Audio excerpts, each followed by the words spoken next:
ในการะต่อไปจะได้เทศนาเรื่องของพระจักกุบาทมโนบุพังคมะธัมมามโนสิทธามโนมยามนัสสาเจปทุเทนะปัสสติวะกโรติวาตโตอังคุขมังเวติจักกังวะหะโตปัฏฐังธรรมทั้งหลายมีใจเป็นหัวหน้ามีใจเป็นใหญ่สำเร็จได้ด้วยใจถ้าเว้าหรือว่าเฮ็ดหยังๆได้ลงไปด้วยใจ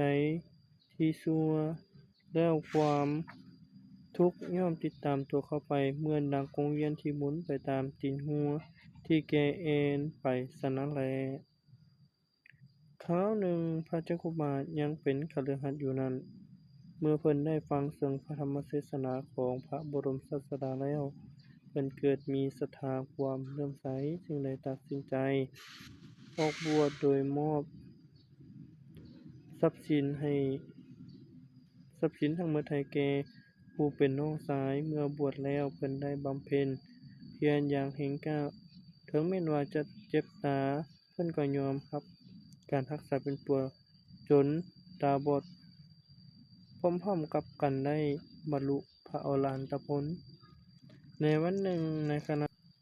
ที่เพิ่น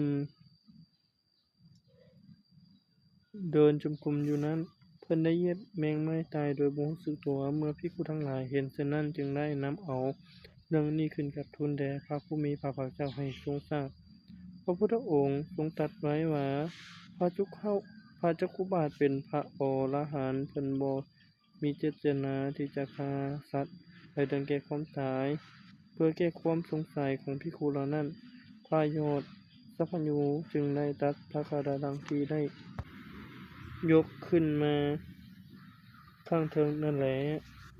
ภิกษุทั้งหลายอยากรู้ถึงบุพกรรมที่ได้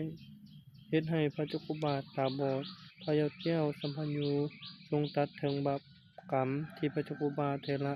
ได้กระทำไว้ในอดีตชาตินั้นว่าเพิ่นเป็นนายแพทย์ปัวตาได้ปัวยาสราผู้ยากจนตาฟางผู้หนึ่งยาสราพร้อมด้วยลูกสาวได้ให้คำสัญญาว่าถ้าว่า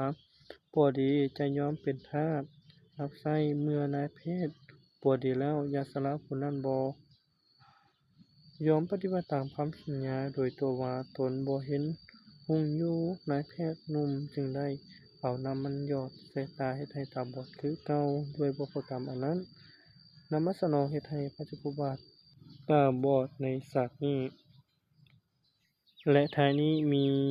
คติธรรมหรือข้อธรรมอีกอย่างหนึ่งว่าสัพพะทานังธัมมะเสมังสินาติการให้ธรรมะเป็นฐานย่อมชนะมารทั้ง